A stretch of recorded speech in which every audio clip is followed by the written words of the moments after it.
La Universidad Nacional de Córdoba nace siendo la más antigua universidad de Argentina y una de las más antiguas del continente americano. Que en la ciudad de Córdoba se encuentre la primera universidad del actual territorio argentino, le ha valido a esa ciudad el sobrenombre de La Docta.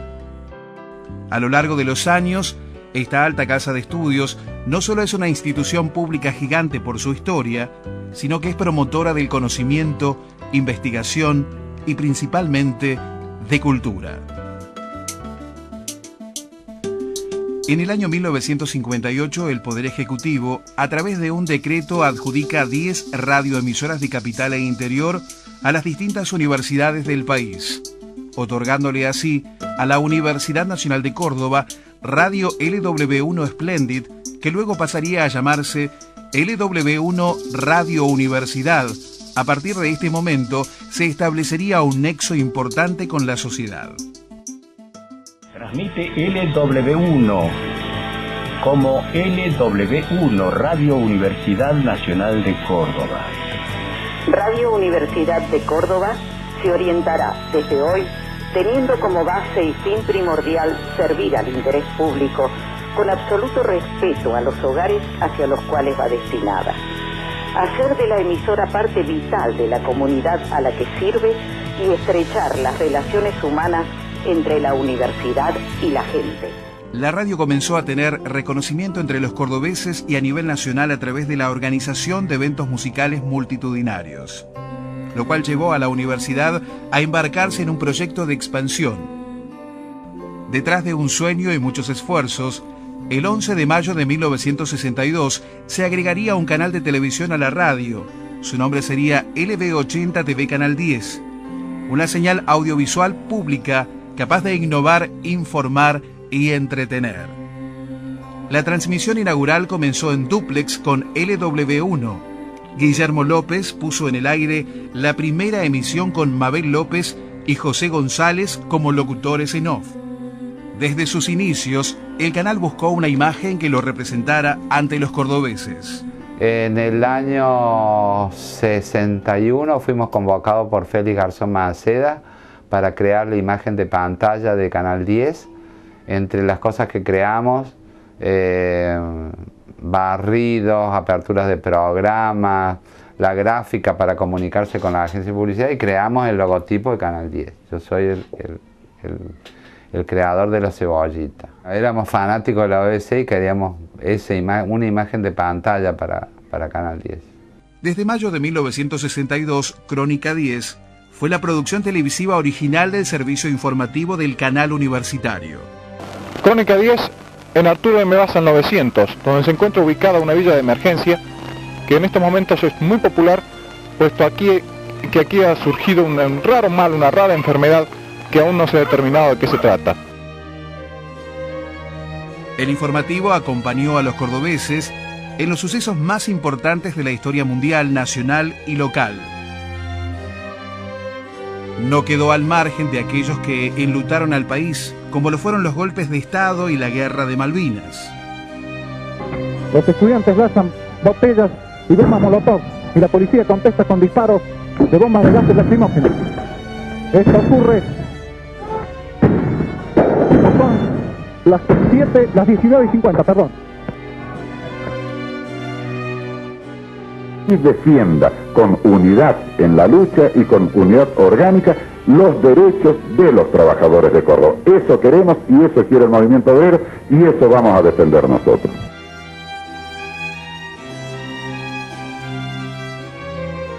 Crónica 10 presente en Cabo Kennedy, siguiendo todos los detalles relacionados con el viaje a la Luna.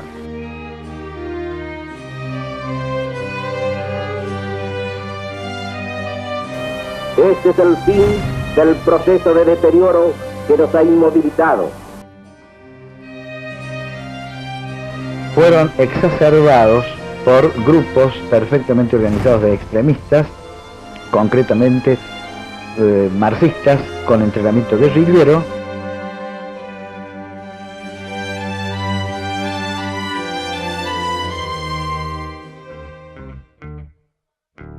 En junio de 1974, LW1 Radio Universidad AM580 comienza a emitirse simultáneamente en frecuencia modulada en 97.5 MHz.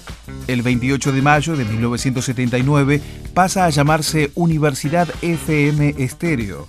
A partir de noviembre de 1986 se convierte en FM Líder y cambia la frecuencia a 102.3 MHz. Consolidada como la FM del multimedio SRT en enero de 1993, comienza a denominarse Power FM 102, nombre que conserva hasta nuestros días.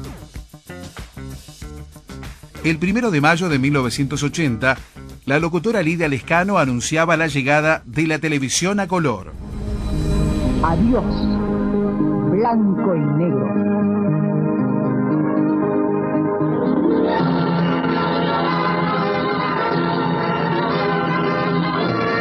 Bienvenido, color. El nombre del informativo del canal se mantuvo a lo largo de los años como Crónica 10, excepto cuando en 1985, el que se emitía en el horario central de 20 a 21, recibió el nombre de Video Prensa. Por un lapso de 10 años se mantuvo con ese nombre, hasta que en marzo de 1995 pasó a llamarse Crónica 10 Segunda Edición. De esta forma, el canal diferenciaba sus crónicas en primera y segunda edición, una al mediodía y otra a la noche.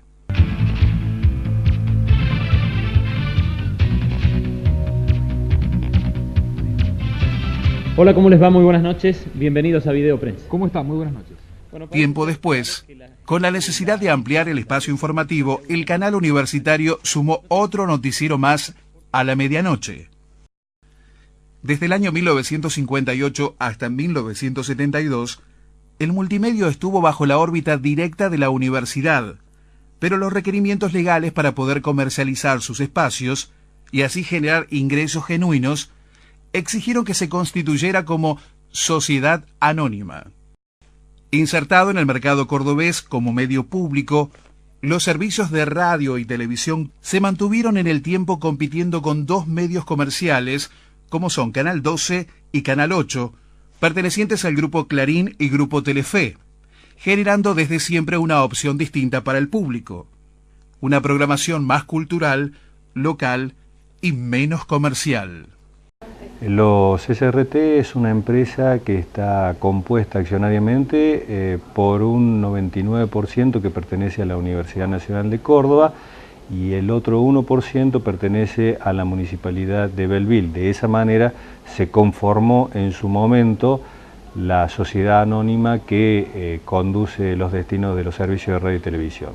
Actualmente los SRT ocupan un lugar en la sociedad particularmente vinculado con todo lo histórico, con todo el prestigio que se han ganado los medios que componen el multimedio de la Universidad Nacional de Córdoba. Fundamentalmente esto, ¿no? Pensar en todo lo que ha sido el raconto, la trayectoria de los medios. Ocupan un lugar significativo dentro del mercado cordobés en la parte publicitaria, teniendo en cuenta que son 3 canales. Los SRT hasta el año 2007 el financiamiento era pura y exclusivamente de la comercialización de espacios publicitarios y o de segundos comerciales. No pertenece a ningún holding, digamos, los SRT, el accionista mayoritario es la Universidad Nacional de Córdoba, prácticamente el 100% del paquete accionario. El Crónica 10, digamos, es un referente como un noticiero que está en el mercado local, que existe y que no pasa desapercibido para ningún anunciante ni para la sociedad. Uno cuando habla de Canal 10, habla de Crónica 10, una marca impuesta, una marca que se ha desarrollado, que está trabajada y que tiene muchos años de permanencia en el mercado y al aire. Desde sus comienzos, Canal 10 tuvo gran expansión en el interior cordobés, llegando a poseer 14 repetidoras. Pertenecer a la Universidad Nacional de Córdoba le valió a Canal 10 contar con un alto prestigio en la sociedad cordobesa. Nos respaldan a mí con una institución famosa en todo el mundo y que tiene 400 años de historia. Vos cuando sos de los SRT, sos de la universidad, ese es tu prestigio, esa es tu chapa. Si lo decía Canal 10, entonces era muy probable que fuera verdad, o altamente probable que fuera verdad. Entonces, bueno, lo que genera prestigio es que eso tenga continuidad en la historia, digamos, que vos puedas demostrar que no te vendés y que decís las cosas lo más aproximadamente posible como supuestamente son y que pones empeño para no decir cualquier cosa, y eso va generando en el tiempo un prestigio. La universidad le da un sello, ¿no? No es tan comercial este medio.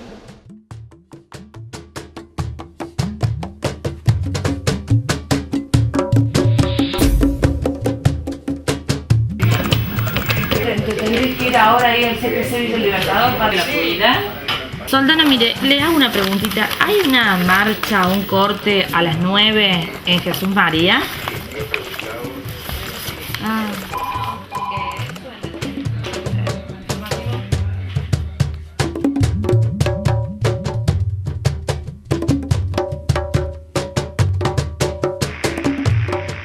El 80% de la pauta venía de la radio, de la producción de la radio, de 5:50, ¿no? Y un día mío era levantarme a las 4 de la mañana, leer los diarios, ver internet, hacer el programa, quedarme con lo más sustancioso para hacer después la pauta de televisión y después ponerme a editar lo que iban trayendo los móviles y lo que había quedado del día anterior para hacer la pauta de Crónica 10. Era muy estresante porque la tarea estaba concentrada en muy pocas personas.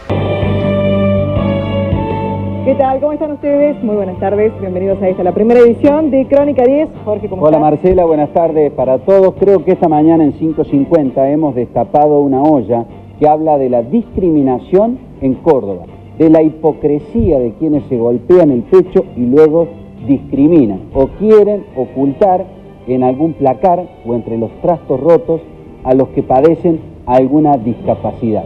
La historia de Julio será uno de los temas centrales, un chiquito Down al que no dejan concurrir a una escuela a la que venía cursando y concurriendo desde primer grado. Empieza muy temprano, a las 6 de la mañana más o menos. Yo estoy en mi casa y escucho los programas radiales, programas de, por ejemplo, Cadena 3, de LB2 y de Radio Universidad. Después, tipo 8 de la mañana ya llego al canal y me pongo a ver qué hay del otro día, qué material queda del otro día. Y tipo 8 de la mañana para 8:30 ya baja PTT de la radio y ahí nos ponemos a organizar lo que va a ser la pauta periodística del informativo. Después, durante la emisión del programa, también es bastante la tarea del productor, como Jorge en este caso, además de ser el jefe del informativo y el productor general, conduce el informativo, la que queda a cargo de todo lo otro, en este caso soy yo. Yo también estoy en el switcher durante la emisión del informativo y a medida que vamos emitiendo el informativo, si me llega algún otro dato o surge algo durante el informativo, como bien digo, soy yo también la que no solamente tengo que estar prestando atención en lo que sale al aire, sino en darle al cronista ese tema y mandarlo a cubrir. Entonces es como que la verdad que la tarea es bastante y por ahí necesita bastante concentración porque, bueno, es como siempre digo yo, es un juego de estrategia. Tenés que mover las fichas muy bien porque un error, aunque sea mínimo, hace que todas las otras fichas se terminen moviendo y mal. Entonces uno por ahí tiene que estar bastante como concentrado en el laburo y tiene que estar atento a todos los detalles, porque acá otra de las cosas que uno no puede, como está saliendo un programa al aire, no se admiten errores. Una vez que seleccionamos los temas, hablamos con los respectivos entrevistados, ahí tengo que conseguir los teléfonos, me comunico con el entrevistado, le preguntamos obviamente si puede hablar de determinado tema. A ese entrevistado se lo dio el cronista y de esa forma el cronista llega al lugar. Ahí hace la entrevista y una vez que termine la entrevista le entrega el material en bruto al motoquero. Así sucesivamente lo hago durante toda la jornada, durante toda la mañana. noticiero prácticamente sale al aire con el 70% del material editado. El resto del material, aunque la gente no lo crea, se hace durante la emisión del informativo. Yo podría decir que el material más importante por ahí, o el que sí o sí tiene que salir, es el que se edita de entre las 13 y las 14 horas. Hacíamos mucho local y muchas cuestiones que tuvieran que ver con los servicios o con la política actual, pero siempre con un piecito, con un puntito de apoyo básico en la gente, en los temas que le interesan a la gente, que no son habitualmente los que le interesan a la, digamos, a la política. Julio parece ajeno al drama que están viviendo sus padres.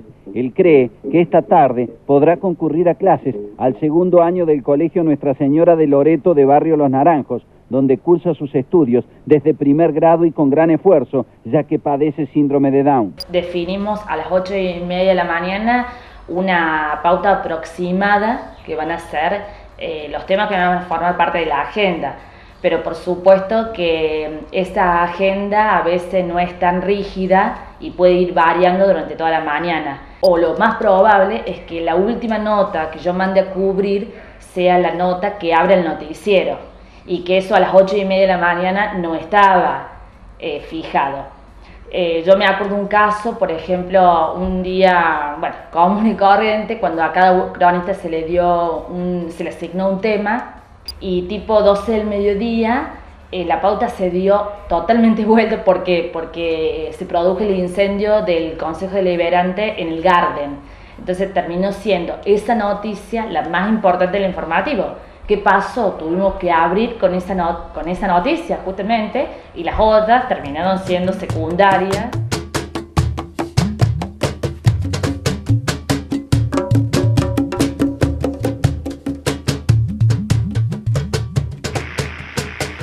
Las funciones eran más integrales porque nosotros teníamos que armar la pauta, escribir la pauta, editar con el compaginador, coordinar los móviles, escribir los generadores de caracteres o videógrafos.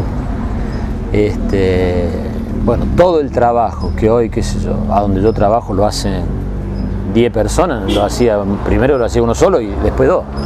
O sea que el trabajo era mucho, llamar por teléfono, conseguir. Empezamos a profesionalizar la tarea de la preproducción, de conseguirle a los cronistas las notas antes para que no tuvieran que hacer esas amansadoras de horas a veces, porque vos iba y no estaba. Entonces, ¿qué hago? ¿Lo espero? ¿No lo espero? ¿Me vuelvo? Entonces empezamos a trabajar. Bueno, en eso, después la aparición de los celulares nos benefició mucho, digamos. Ahora es impensable un noticiero sin productor, pero lo hicimos durante mucho tiempo. Petete en este caso tiene varias funciones a la vez. Él es jefe del informativo, es productor general y es conductor de la crónica. En este caso mi función es ser la productora, podría ser, actuaría como un asistente de producción. Entre los dos armamos la agenda del día, pero definitivamente el que decide qué se cubre y qué no, qué se hace y qué no, es Jorge Martínez. De los cronistas, por supuesto que se escuchan sugerencias, cada cronista trae un dato o alguna información que le llega y se debate tipo 8:30 de la mañana, eso sucede, y bueno, si Petete le gusta o le parece interesante, listo, no tiene problema y lo hacemos.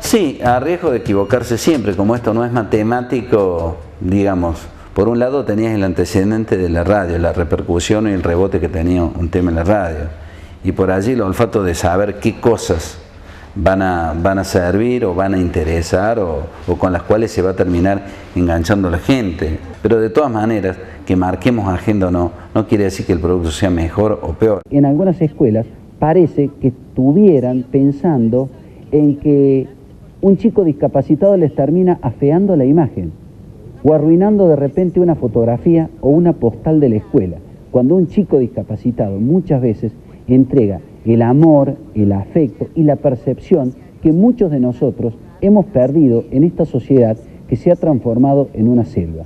Y sorprende que en un colegio católico que depende del arzobispado le cierren la puerta a chicos distintos. Estamos hablando de Loreto, podríamos hablar de otros colegios, solo que el escándalo estalló en el Loreto. Le comentábamos la historia de Julio, pero hay muchas historias más, por ejemplo, en ese colegio. El caso de Julio, el adolescente discriminado por su discapacidad, no es el único dentro de la escuela Nuestra Señora de Loreto. A fines del año pasado, también expulsaron de la misma institución a Joel, un joven de tercer año que terminó su curso lectivo sin llevarse ninguna materia.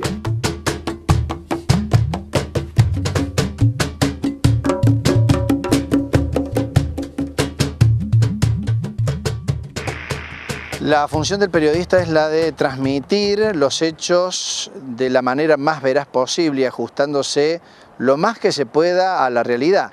El periodista bien podría ser definido como un testigo que sirve de nexo y de vínculo para comentar esos hechos de los cuales es testigo de la gente.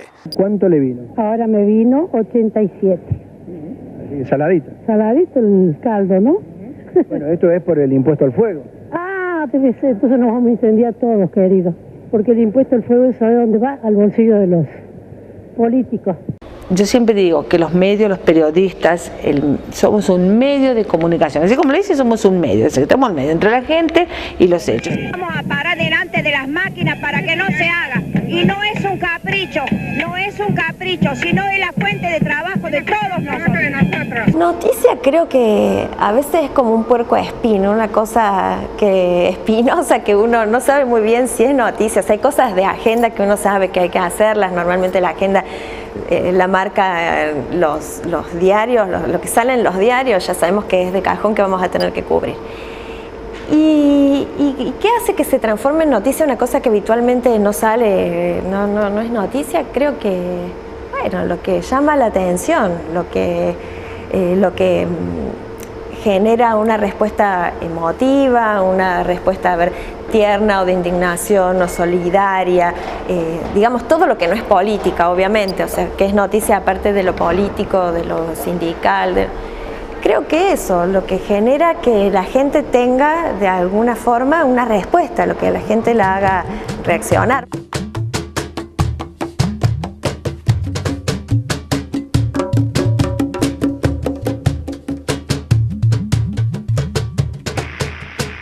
Comienza bien tempranito, muy temprano, agarrando los diarios y empezando a informarse antes de las 6 de la mañana, o ahí. Y a las 6 de la mañana ya me comunico yo con la producción de lo que es el programa radial que se llama 550, que está conectado con lo que es la producción nuestra de Crónica 10. Comenzamos a entablar lo que son las primeras notas, las primeras entrevistas, que casi siempre son notas policiales, son notas o algo que haya sucedido durante la madrugada. Se trata o de algo que está sucediendo en el momento, casi siempre es policial, algún tipo de accidente, o tratar de reconstruir algo que haya sucedido durante la madrugada. El paro de los choferes de AOITA, que se cumple de manera parcial, estuvo a punto de provocar una desgracia, cuando esta mañana, aparentemente desde un piquete de activistas, arrojaron un bolón de acero contra un colectivo de Sierras de Calamuchita que estaba partiendo Altagracia. Esto es una munición de Ruleman. ¿Esto fue lo que impactó? Esto fue lo que impactó en el vidrio. ¿A qué hora fue? Y a las 6 de la mañana. Uno sale con su equipo de camarógrafo y chofer, normalmente con la primera nota para hacerla, después se va comunicando con la producción y a medida que se van terminando las notas se van entregando a una persona, a un motoquero que las trae al canal para su edición y nosotros continuamos con otras notas. A veces lo que sucede, y que es muy bueno esto, que cuando uno hace una nota especial o cuando viaja al interior por algo o cuando la nota es muy fuerte, vuelve uno a editarla.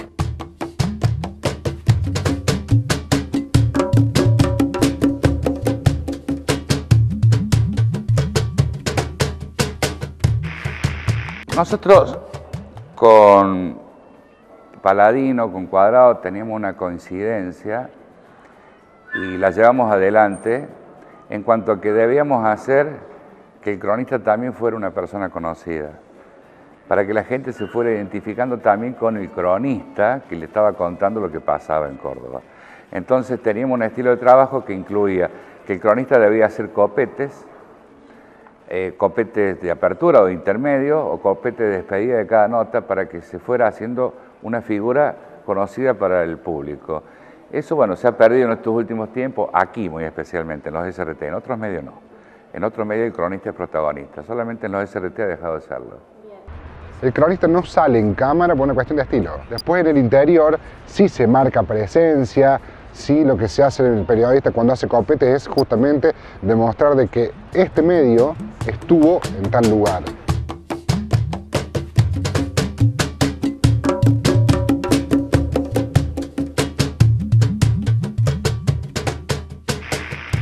No era un noticiero aséptico, se presentaba la noticia pero después siempre había una opinión y no me parece malo. Yo entiendo que aunque a los chicos se les diga en la facultad que el periodismo es objetivo, desde que uno comienza a contar o a narrar algo ya es subjetivo porque le está dando su propia visión. Si vamos 10 periodistas a narrar un accidente, uno va a puntualizar un detalle y otro va a puntualizar otro. Mientras la opinión sea dada de buena fe y uno no oculte lo que opina, está bien. Ahora, si uno camufla su opinión en la crónica de los hechos, me parece que es distinto, ¿no? Vamos a comenzar con esto que se ha transformado en una suerte de flagelo, en una sociedad que parece que involuciona, parece que estamos retrocediendo.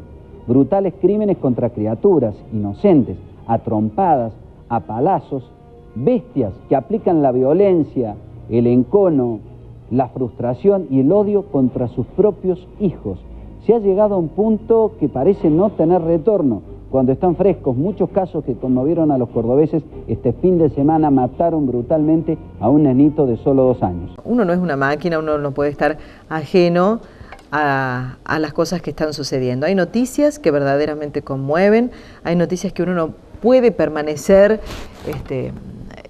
inmóvil, hay noticias que generan distintas sensaciones, ya sea de alegría o de tristeza, y que bien vale la pena demostrarlas si es así, ¿no? Porque seguramente a quien que está mirando, a quien que está del otro lado, le está pasando exactamente lo mismo. Entonces, ¿por qué no compartir ese momento? Me parece que es una forma de estar más cerca aún del televidente. Creo que los noticieros tienen un formato muy parecido, un formato revista,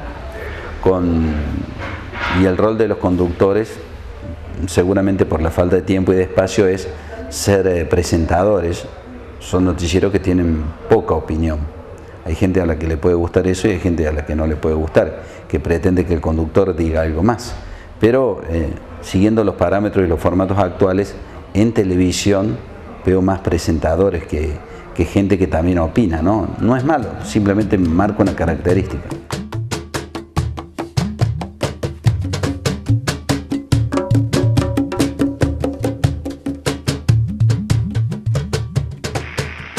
Bueno, Petete es muy personalista, a mí particularmente me encanta, es decir, tiene un estilo muy atrapante, ya sea en radio y televisión, es muy raro también que alguien sirva para radio y televisión, él lo sirve, tiene un estilo muy atrapante y una forma de decir que a la gente le gusta. Tiene un estilo muy particular, tiene un estilo que me parece excelente, punzante, incisivo, a mí me parece que es el periodismo que hace falta, es el periodismo que en este momento está necesitando la sociedad. Él maneja muy bien lo que quiere la gente, sabe lo que quiere, tiene una intuición muy grande para saber lo que quiere, entonces evidentemente, y él lo maneja por ahí. Es un estilo incisivo, como de perro de presa, digamos, va detrás de la noticia y no la suelta. Histérico porque era su producto. Petete era histérico porque era su producto. Él era el productor, él era el responsable de la producción, él era el conductor y era el que ponía la cara. Él era el jefe de informativo y era el responsable de todo el personal. Él se ponía histérico, y con razón, porque era cierto. O sea, cuando vos, más allá de que yo no lo veo a ningún ser humano que tenga que hacer 3 funciones en el mismo momento. Ser jefe, ser productor y ser conductor. No va, no funciona. Pero con razón, si a mí me hubiese tocado, también me hubiese puesto histérico, porque la cosa tiene que funcionar. Porque vos bajás un lineamiento y ese lineamiento se tiene que seguir, esa línea se tiene que seguir, cueste lo que cueste, y no puede haber errores. Creo que soy concreto, que soy directo, me gusta repreguntar, creo ser incisivo, muy apasionado, visceral, lo que tiene sus pros y sus contras.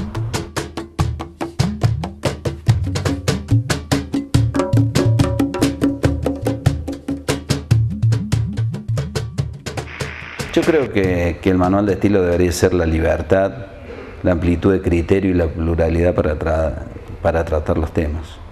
Y no que la línea editorial esté fijada por el aportante de turno o el pautador oficial, que en todo caso es el gobierno. Vamos a bucear en el archivo, en la historia reciente de los cordobeses. José Manuel de la Sota, allá por 1998, estaba de campaña y visitó a los habitantes del norte cordobés. Anduvo por Cruz del Eje, por Deán Funes. Y en Deán Funes estuvo con la comunidad educativa de la Escuela Sobral, que estaba desesperada porque había serias falencias edilicias y además porque la escuela en parte había quedado en obras y nunca había sido terminada. El gobernador, cuando se enteró de esa realidad frente a los docentes, se sorprendió. Dio un discurso y se ganó el aplauso de todos. Dije el gobernador, pero en realidad era el candidato. El candidato se sorprendió y dijo: quédense tranquilos, yo mañana comienzo las gestiones. Luego la historia lo pondría de la Sota como gobernador. Y fíjense las paradojas. La escuela todavía está igual que cuando él lo prometió. De esto hace ya 8 años. Acabo de conversar con la señora directora y hemos coincidido en la necesidad de que en una semana y media me haga llegar ya el detalle completo de las obras necesarias y los presupuestos que puedan haber conseguido aquí en la ciudad. Yo mañana voy a estar en la ciudad de Cruz del Eje con el profesor Sergio España, que es el viceministro de Educación de la Nación, y voy a aprovechar para pedirle que incluya dentro del plan social educativo en el área de infraestructura, con carácter de prioridad, a esta querida escuela de Deán Funes. No hay una política editorial que baje desde la gerencia o desde el directorio hacia los empleados o hacia los conductores. No, para nada, absolutamente. Que no la tenga, no me parece mal. No me parece mal. Eso da un poco más de libertad a los periodistas para poder trabajar tranquilos. O por lo menos para poder pensar o decir lo que se piensa, digamos. Si existiese una política editorial, uno no podría decir determinadas cuestiones. Hay problemas muy serios, edilicios en las escuelas. Hay severas falencias que se deberían haber corregido durante las vacaciones. ¿Qué pasó durante las vacaciones? Pero hay una cosa que es elemental y uno se aburre de decir lo mismo todos los años a esta altura, ¿no? La gente de arquitectura y de educación tendría que trabajar en las escuelas cuando las escuelas están vacías, cuando los chicos están descansando. Pero aquí parece que los de arquitectura y los de educación se toman vacaciones junto con los chicos y entonces se empiezan a reparar las escuelas a partir de marzo. Y entonces esto de la calidad educativa y de no perder los días de clases es una verdadera mentira. Por ejemplo, en la escuela de Villa Bustos, en la escuela provincial de Villa Bustos, están teniendo clases un par de horas por día porque no hay baños, hay grietas, hay un pozo negro hundido. Y a esto lo dicen los docentes, los padres, los alumnos. Hay un peligro de que suceda algo mucho más grave todavía, incluida una tragedia. Entonces uno se pregunta, si saben positivamente que tienen 2 meses y pico para trabajar en las escuelas, ¿por qué recién van en marzo? ¿O es que les gusta demasiado tomarse vacaciones de 70 o de 80 días? ¿A dónde está la calidad educativa que tanto pregonan?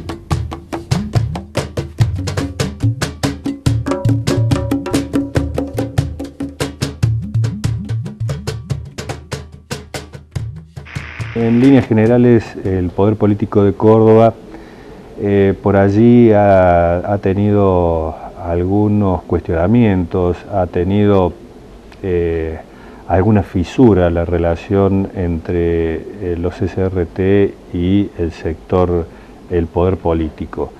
Muchas veces al poder político no le ha gustado, no le ha convenido algo que se ha publicado por parte de nuestros medios. Pero bueno, eso ha dado pie también a que exista mucha credibilidad en los medios que componen el multimedia universitario.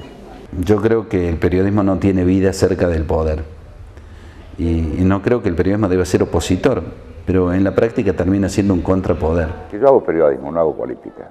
Entonces a mí, si tengo que salir a a pintar la realidad o a leerla, yo no tengo que estar pensando si lo que voy a decir coincide o no con algún partido político, con alguien que hace política y tiene algún poder sobre el CCRT, o con los mismos miembros de la universidad que tienen también su corazón político. Presiones, querellas, bueno, son parte de las reglas de juego, pero en un medio necesitado y desesperado se notaba mucho más. He visto muchas miserias humanas a partir de eso. Yo intentaba opinar y decir lo que sentía, siempre, y por lo demás, bueno, sabía después que iba a tener problemas, pero eran las reglas de juego para que el programa se siguiera bien.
Funcionarios que no responden hay un montón.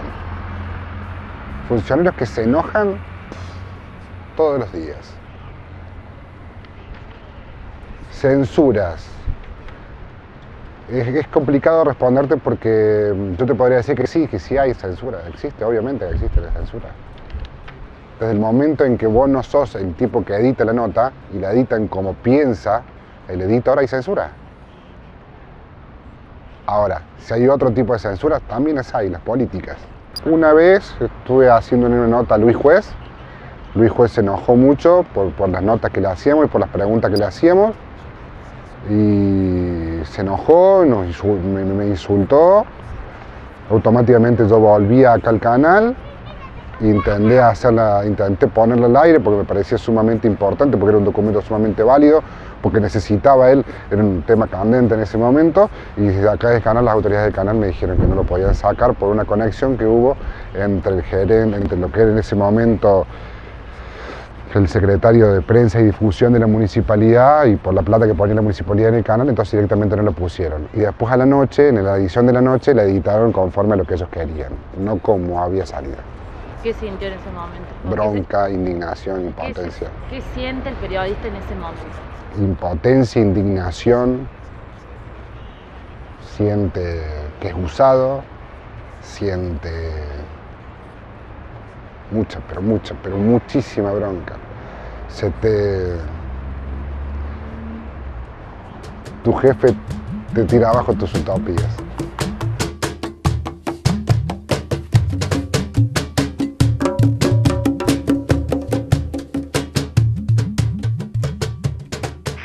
El informativo, como todo informativo, aunque no se crea como tal, el informativo también es un show dentro de la programación televisiva. Y como tal, como show que es, debe tener un poco de todo. Y en eso que nosotros tratamos de incluir está, por supuesto, la realidad deportiva, está la columna de espectáculos, está algo que a nosotros nos ha dado muy buen resultado, que es el contacto directo con la gente de la tercera edad. Por eso desde hace mucho tiempo que tenemos nosotros como columnista los días miércoles al doctor Daniel Meda, que es especialista en temas previsionales y que sin querer ha encontrado dentro de la televisión lo que nosotros llamamos un nicho televisivo. El deporte no está de relleno en la primera edición de Crónica 10, ni mucho menos. No es que, bueno, dentro de toda la información cortemos un poquito con deporte como para... No, el deporte tiene, a la hora de editarse una nota y de prepararla, la misma importancia que una nota policial, política, de espectáculos. Y de hecho el día lunes es el día donde más espacio hay, pero en la semana, cuando surgen notas importantes de deporte, van a ir al aire seguro.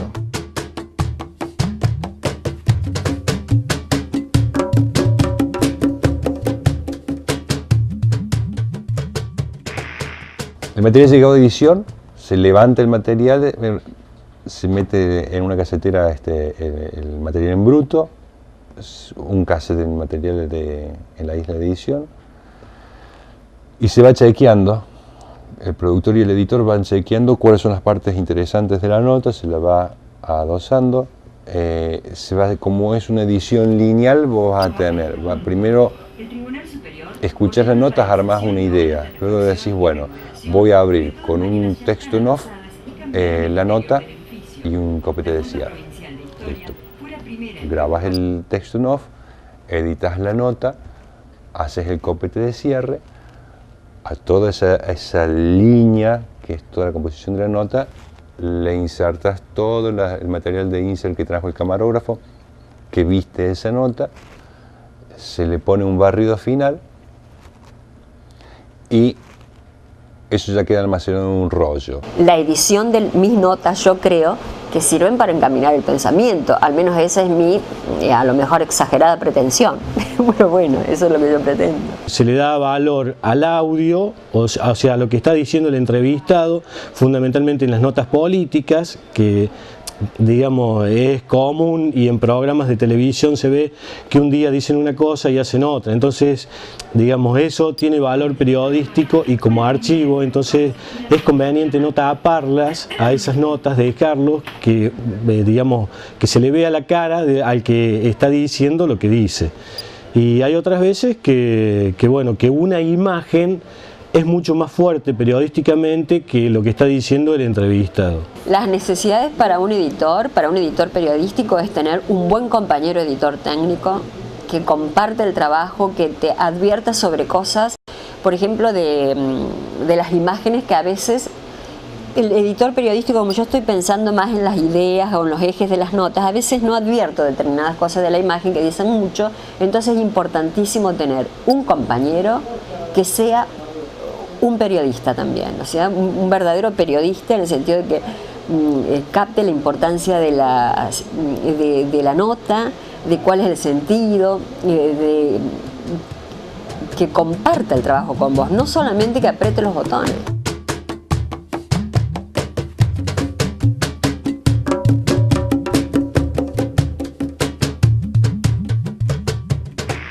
Nuestro criterio, básicamente, o el mío, es trabajar con una transición por corte, porque es en vivo y en directo, entre cámara y cámara, y por fundido o mezcla cuando vamos a tape, ¿no? Eso le da una suavidad, digamos, en el tiempo. Con la crónica se trabaja con 3 cámaras.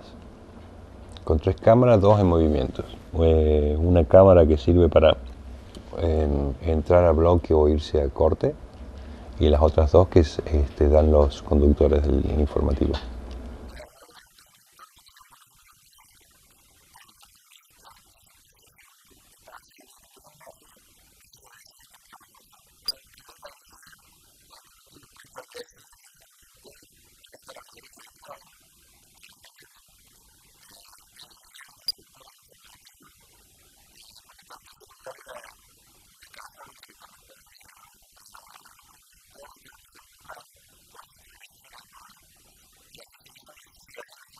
El tema de efectos para un informativo, digamos, no quedan bien, digamos, estar colocándole tanto efecto. No es un programa, digamos, más de la farándula, digamos, de espectáculos, que es donde se presta más, digamos, para hacer el famoso, digamos, no sé, un chan, lo que estamos viendo ahora.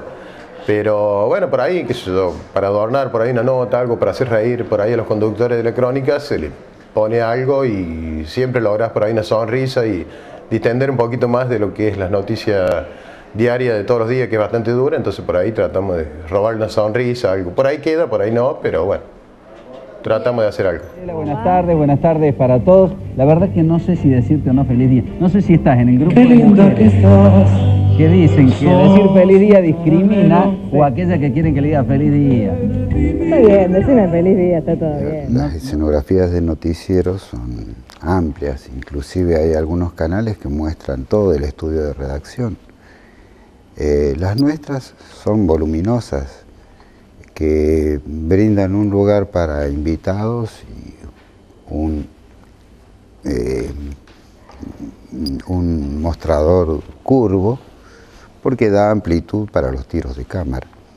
Las características que tiene la iluminación en la crónica son una luz suave, puntuales y uno a uno para cada conductor de cada programa.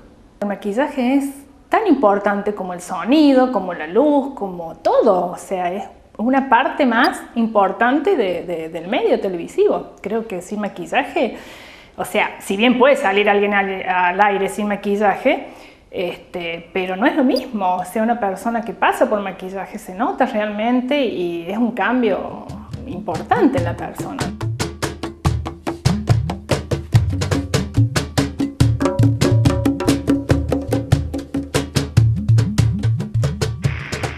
¿Tenés tiempo? Sí. Sí. Existen muchas fases. A ver, empecemos por lo técnico. Debe ser Canal 10, el informativo y el canal que más atrás está en lo técnico, en comparación con Canal 2 y Canal 8. Eso es un problema a la hora de ir a encarar una entrevista en donde por ahí muchas veces las cámaras, por su antigüedad, se rompen. Existen problemas, a veces problemas con los móviles, porque los autos que tenemos no son del todo confiables. Y a nivel personal, y sí, se necesitaría mucha más gente. Nosotros tenemos una sola, pobre y única productora a la cual le matamos la cabeza, le secamos el cerebro, cuando en realidad debería haber por lo menos 2 o 3 personas que la estén ayudando a ella. Y después hay otras cuestiones más que tienen que ver con la escenografía, con que no es de lo óptimo que debería serlo, las cámaras que están en piso, la iluminación, la misma señal del canal, muchas cuestiones. Como es público es de todo y como es de todo no es de nadie.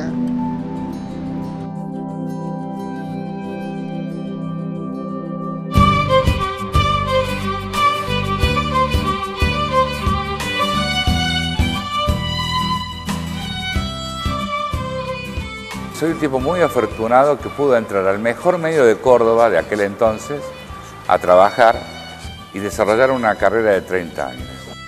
No creo que en un medio público no se puedan hacer cosas. Yo no creo en eso de que porque sea un medio público faltan recursos no se puede hacer nada.